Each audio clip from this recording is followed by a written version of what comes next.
All right, everyone, we are going to tear apart a 2 3/4 inch CCL. I've had some requests on doing that. If you notice, that CCL is kind of old and it was missing a ground spring, so I just wanted to demonstrate that right quick. The gray bumpers, these are the spacers in between when that CCL goes off with a gun. These are kind of like shock absorbers. Don't want to forget them when you put them in, but that helps us do that. First thing we're going to do is probably peel a little bit of the heat tape off. Usually they put a little heat tape on that neck just to keep the wire pushed down and keep it intact. So we're going to remove that. And you see it kind of lifts the wire up. Now we're going to take a screwdriver to unscrew that screw for the wire. It's really nice if you have a magnetized screwdriver. You can kind of tell the top from the bottom. The bottom will always have the groove, so you'll always know the top from the bottom. But he's taking this wire off, and like I said, magnetic screwdrivers are really great. Helps with that, and kind of roll the screw out. Now, as he rolls this to the other side, you'll see there's another one. Now, the diode in here actually has a spring, so it's a spring-loaded deal. So push it in with his thumb to kind of relieve that spring pressure, and he's taking off that last screw, so he kind of rolled that last screw out. Now as you roll this thing out, you'll recognize you have your diode. Okay, and that's a quad diode, so there's 4 of them in there, and you can see that's the end, and we'll look at it more when we go back together with this thing. Next thing we're going to do is take the rod apart. There's a rod on the inside there. Now we're putting a screwdriver on the other side just to put between. There's a nut in there, and it's kind of wedging in between there. It doesn't have to be real strong, but it'll help just unscrew the rod. And at the end is the nut, or whatever you want to call it, but that has the groove in it.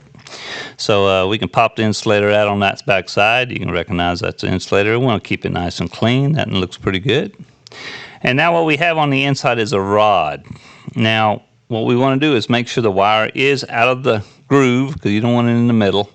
And we're going to just slowly slide that rod out of there. So you'll see it slide out. And the rod is going to have an insulator on it, a plastic coating. You can take the plastic off that end. A lot of guys will forget you got to put that in the rod. And the other part is the plastic coating. So you can see this plastic coating. This is what's insulating that rod. So we want to make sure that rod is not going to cause a short anywhere. But there's that nut we're trying to use the backup on. When we put that screwdriver in, we're just wedging it in there to hold the backup on it. And now this is easy doing. Take the wire, put it in the middle, and you can actually unscrew that neck. What we're trying to do is make sure we do not damage the wire at all, because that's the most important thing, is that coil wire. So we don't want to damage it if we can help it. The magnet, now you'll see there's also a washer in there. And sometimes the washers that have silicone on them, they don't come off. Now these are coming off, so you got a little washer goes on the end as a spacer. And we'll take the magnet out, make sure not to destroy or hurt our wire. All right, so you got the wire side in, and the other side is pretty easy. Just take off the bottom cap, and you see the washer fell out of that one. And like I said, a lot of times it's silicone in. And these sleeves, when you unscrew them, a lot of times the silicone's holding the magnet on the inside, and that's fine. If it doesn't come apart, don't worry about it. Leave it inside that sleeve. It's no big deal. Now, when we put this thing back together, the key will be to make sure the magnets are correct. So as you see, we got the CCLs completely apart, the coils there. So what we'll do when we reinstall this, what I always like to do is double check all this stuff. So we're going to double check that coil, make sure it's reading correctly. And you can see you put one lead on the wire, one lead just on the body of the coil itself. Now, guys, if you're going to read with the meter, we're going to put it on ohms. If it's on the first setting, it only reads up to 200 ohms. Now, this thing reads almost 7,000 ohms, so it's not going to read. And if you touch it on there, and you can see it's only reading 1, but once it hits the 20,000, it'll read up to 20,000. It's naturally reading. So it's reading around 7,150 ohms. I think for a 2 3/4 is around 6,500 plus or minus 500. So we're pretty close within our range. This is an old coil. The next thing we can do is check our diode, and you'll put it on the diode setting, which is, you kind of see a little diode symbol. But there's 4 of them in there, so 2 of them, each one reads 0.5, so 2 of them together would read 1, and it was reading 0.9, so that's close. Flip the other way, it reads the other 2, it's reading 0.9 also, so diode checks out good, coil checks out good, and now we're ready to start putting this thing back together. Now we'll start with the bottom end. Now the key to this is our magnets. I want you to understand this. We want the magnets to repel. I don't want them to snap together. If they snap together, that's wrong. So make sure they repel each other. So what we'll do is set them up and make sure you don't flip-flop them around. Slide them in the sleeves.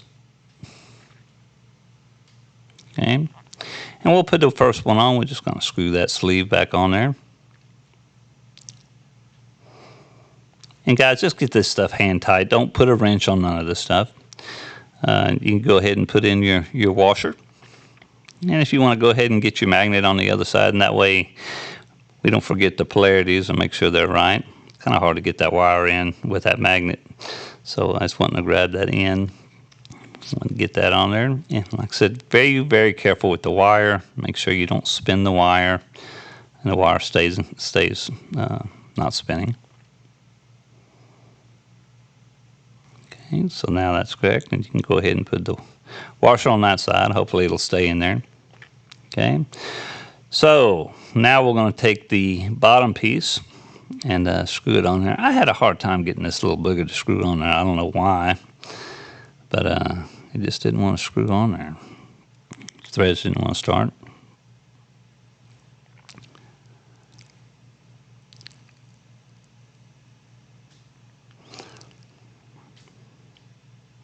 I think once I stood it up like that, it started going. There it goes. Okay, get it hand tight. Okay, now we're going to put our neck with a wire. Make sure the wire goes all the way through the neck because we don't want to spin the wire. So make sure it doesn't go into the side hole and goes out the front.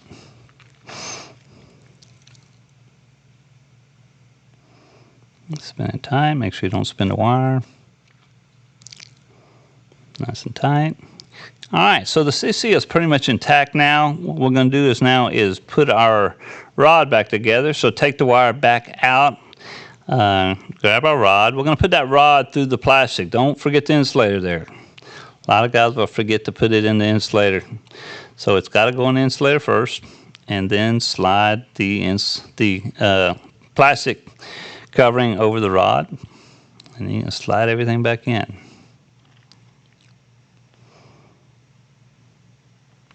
And we want to make sure that insulator, the hole lines up with the hole on the neck. So you just want to make sure that's all lined up nicely. Okay. Now we'll grab our insulator on the bottom end, make sure it's nice and clean, stick it in, and make sure our nut got the right one. It'll be the one that has the groove in it for a screwdriver. So you can stick it in there. So what we're going to do is go ahead and stick our screwdriver on the other side just to wedge it between that nut. We know it's in there.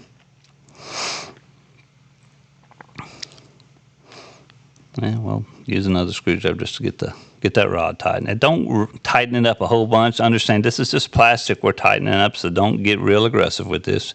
Just a nice snug fit is good. Okay. All right, so now we have our rod together. And the last thing we're going to need to do is now put our diode in. Okay, so we've already checked it. We know it checks out good, so we're going to slide that booger in there. And really the only thing we got left is that one nut, and you can see it's nice and slick on one side. It doesn't have the groove, but it does have a groove for where the diode will fit in. It's just a nice little grooved area. The diode fits in there nicely. Okay, so we're going to line the holes up, and what we want to do first is take the nut the hole that does not hold the wire on. So don't use that one first, all right? You want this one, because once this nut is in or this little screw's in there, it'll hold it in place. It'll make it a lot easier to put the wire on. The wire screw will be the last thing you put on. And get that screwed. And I'm pushing with my screwdriver my body. If you could see this, you would see that screwdriver pushing against my stomach, and I'm pushing in because it's spring loaded, okay? All right, so the last thing is the screw. I always would put the screw into the wire itself, into the little hole. Okay.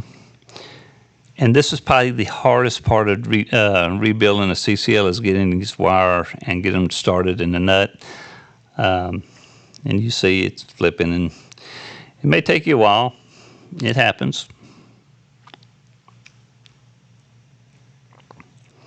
You take your screwdriver. Oh, maybe. And I'm going to push in with my thumb because it's spring loaded, that little piece, because I see that diode is spring loaded. So I push in, and once I get it to start, it tightens up. All right, so we got it. And what we'll do is kind of tuck our wire in that groove. And usually we put a little one layer of some heat tape over the top, just keeping that wire in the groove. So don't put a big old, this ain't like taping up a teardrop. But there you have it. You can put the bumpers back on, and you're ready to slide it back in the CCL carrier. We can go ahead and check it again. It'd probably be wise to check it again. So what we'll do is, I think he's going to check the diodes first, maybe. We'll see what he does. In the end, on the diode setting. So like I said, this is a quad diode. There's 4 of them in there. Each diode reads 0.5. So if he reads 2, it's going to be close to 1, which is 0.9 something.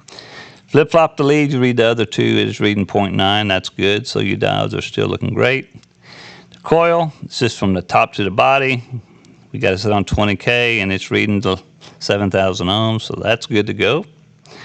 And the last thing we do in activation, what we're going to do is put it on 2 volts.